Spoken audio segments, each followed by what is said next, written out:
Kib thought that the human of his ship was a loner. By all human metrics, the man could go a frankly ridiculous amount of time without any meaningful social interaction and be completely fine. She thought he'd be absolutely fine on his solo excursion. By all reason and reasoning, he should have had the most relaxing week of his life, and yet... Isaac practically stumbled out of his personal transport and hugged the first crew member he could name, which took some time and brought him into the bridge, where he held Officer Minty for about 2 minutes before walking away without a word. She pondered and inquired for almost an hour, wondering what the outburst of physical companionship was for, and came up with practically nothing. Another human had a contained habitat in a refinery base, with the industrial and natural segments both requiring regular maintenance.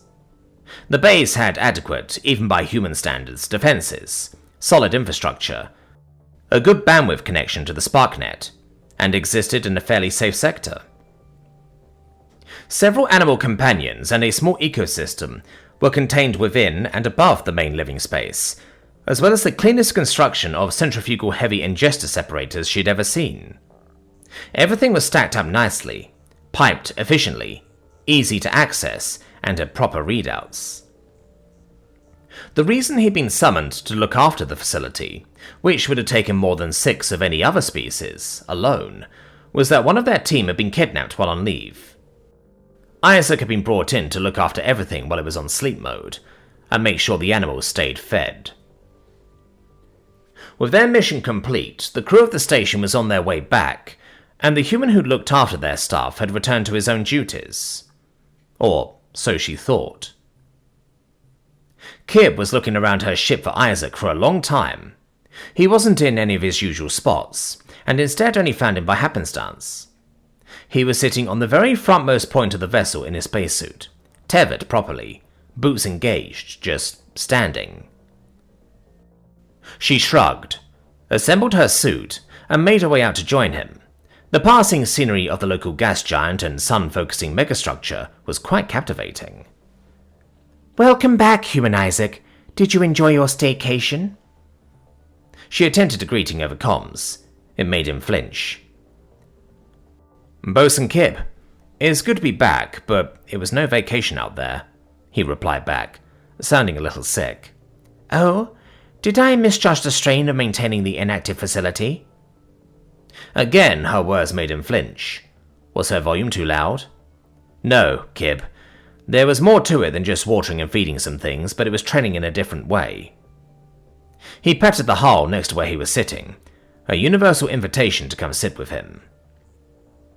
She sat, and he continued. "I was alone. I know I usually work in solitude, but whole ship is around me full of people who will try to help if anything goes wrong. Sure, sometimes 1 or 2 of you are annoying or have some weird conception of what's polite or not, but if I end up hurt, you'd all help me and I'd help you."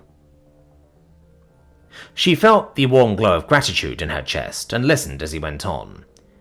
Out on that station there was no immediate danger, nothing to prepare for or stave off. All the hazards were marked and easy to avoid, but for the first time in a long time I was alone. If I needed help, it would be hours away, maybe even days. If anything went wrong, I'd have no one to call, no one to pull me out or away from whatever might be happening.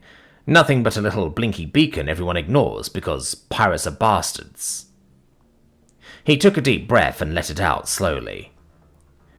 "And I'm not used to feeling that helpless. It twists up everything inside and makes the dumbest things super hard to get done," he finished, with an odd tinge to his voice.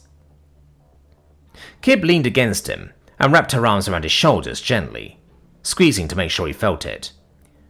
"You're not good with solitude," she summed up. She couldn't tell if he coughed or chuckled, but he nodded and patted her arm. Humans are social creatures, even if we don't always participate socially. She nodded in her helmet and started letting go slowly. "We'll get Doc Binsley to fix you up nice, and you'll be back to your normal snarky self before the week is out." Isaac jolted a bit and swiped a hand playfully in her direction. "Can we leave Doc out of this, please? I'm already getting an earful from him about my conduct in front of industrial hazards." He mimed the doctor's serious posture with his impression as he picked himself up. Nope, that cough has me worried. Besides, you said things get twisted up inside. We've got to have him take a look and see if things can be untwisted, she declared, as she rose up with him. This is the last thing I need, he snarked, as he followed her to the door. She could feel his heart wasn't in it, but she knew the effort was worth something.